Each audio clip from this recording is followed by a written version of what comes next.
As the Metro Council person for District 8, I fully recognize that there are issues that pop up in our district that are about much more than just our district. When we look at issues of safety, of crime, a lot of this is happening for people who don't live near where we are, but the implications of their actions affect all of us. And that's why, as a council person, I'm so invested in our engagement with the sorts of programs and opportunities that make our entire city stronger, better, more welcoming, more inclusive, and more hopeful. So excited to be able to highlight some of those things that we're doing as a city, with LNPD, with the Office for Violence Prevention, with nonprofits.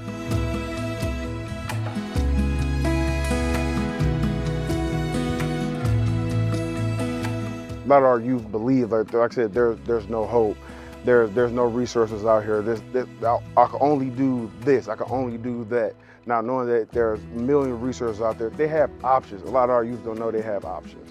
What stands in the way of somebody thriving? What stands in the way of them reaching their potential? Lack of education, lack of attention,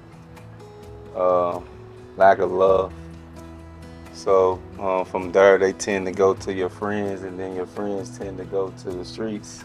And so what we're here to do is kind of be those mentors that's willing to kind of give you hope if you want it. I have clients on my caseload now that maybe don't really want to change, but because I understand that and we have that relationship where I might still be that lifeline that he wants to call to ask me something or to tell me anything or whatever, just to vent, be that therapeutic person that he can just vent and talk to. He can't talk to his mother, can't talk to, don't go to school, so he don't know the teachers. A lot of our youth don't have positive black role models. Yeah. So that's very important. We are those big brothers, we are those mentors, we are the people that can talk to them and not be judgmental, to show compassion and patience. A lot of our youth needs patience and they want to be heard.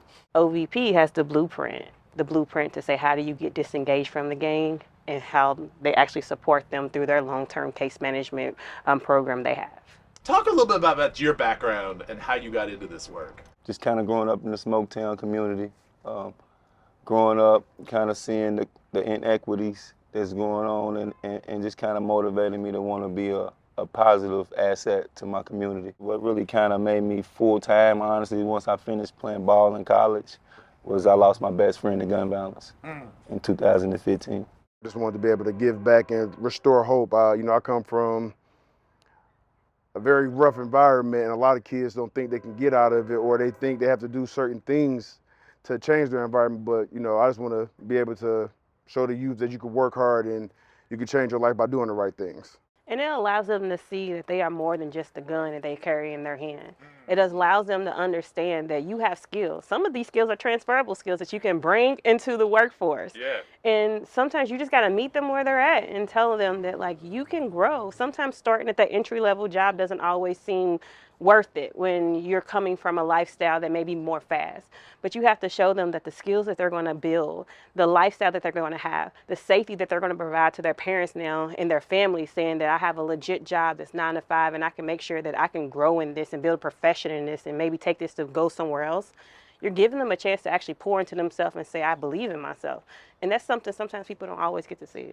And I think a lot of it we need to hear from them personally, direct, consistently. Yeah. The 1 or 2 hours they within the programs of our agencies, they still got the other 18 to 20 hours the rest of the day to go back to some of the environments. Really just kind of helping them get a full understanding of processing life. We like to be able to show them that they have a village to be able to start with and have a rapport to say, hey, look, we've been there.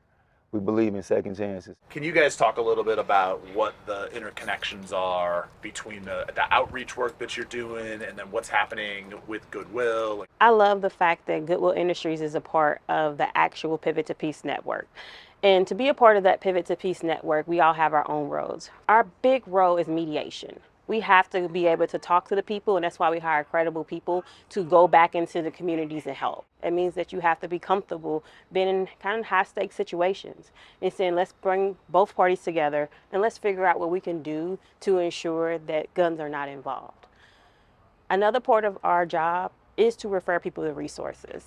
And that's because when someone says they're ready to change their life, Our role is to give them the opportunity. So that's when we bring them into the network, our Pivot to Peace network. Before law enforcement gets involved, what can we do to support them and get them out of the streets where they don't do something that's going to impact their life forever?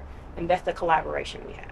We deal with the symptoms and the outcomes of them, but obviously there's a lot that occurs before and there's a lot that occurs after contact with law enforcement. And so when you think about our role in a lot of this, we're often the first point of contact between someone who has an issue and the ability to get help. And so when you look at our crime plan, that third part of our crime plan, that sustained focus improvement, really is about how we act as a liaison between connecting people in the community with the proper resource that they need. So while we focus primarily on other governmental resources in that crime plan, so things like public works to make sure that we're cleaning up trash and graffiti, and or getting houses boarded or getting street lights fixed.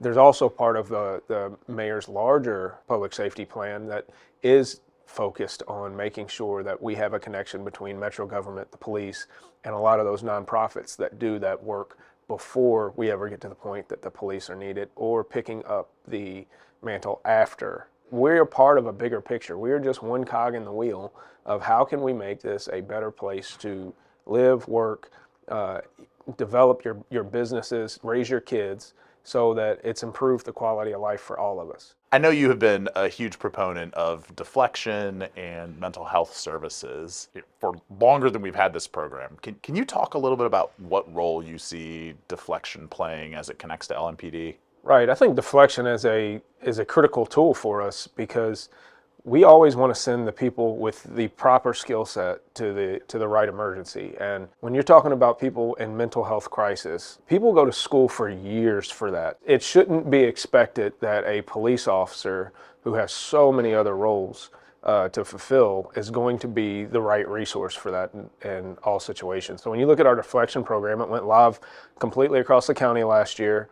All 8 police divisions, all of the small cities it's available for 24 hours a day. That's awesome. I know by the end of the year they had deflected over 3,000 calls for service that otherwise would have come to the police department. So that is us getting, as a city and a community, the right resource to the right people at the right time. And that's really what it's about. Obviously, not every mental health crisis run can go through the deflection program, where people present a danger to others that we have to respond to. And so we'll continue to do that, and we'll continue to train through our CIT program and some other things. One of the things that we've heard is, in the previous couple of years, there just wasn't a lot of time to do training, to do investigations, to be proactive. But now that staffing levels are catching up, that, as you talked about, there's less immediate crisis response. What does that look like in terms of how officers are spending their time? When you look at something like homicide investigations, a homicide investigation is long, manpower intensive. You're talking about tying up a patrol division for several hours. Then you're talking about tying up that investigative unit for days and days on that one homicide. When that violent crime rate goes down, it gives all of those officers, but particularly those detectives, time to work leads, time to follow up on things and not rush through. You see increases in solving our homicides. You see clearance rates go up, which means that it's less likely to result in the next shooting. Because if we can get people off the street that are bad actors before somebody else gets them or before they commit the next one, then it has this cascading effect of continuing to decrease the violent crime rate. If you could wave a magic wand and change something, what would it be? If we could change one thing, I would say it would be, let's bring an extra $1 billion worth of industry here to Louisville Metro, because the cascading effects of that would affect our education system, it would affect our healthcare system, our housing system, and ultimately have this effect on crime that would drive crime down, because people would be more prosperous, more taken care of. Our youth need resources. They need resources in the summertime. We need more community centers, more summer programs where the kids can go have fun and be safe. Consistency is what I would say, a magic wand. Whatever that would take to be consistent. The biggest thing is us all kind of coming together to really help deter and slow some of this stuff down. Guys, I'd sit and talk to you all day. I appreciate you. I appreciate you. Thanks for Thank you being here, man. Appreciate it. Thanks for the work that you guys do. Thank you, no problem. Appreciate it. Thank you for the work you do.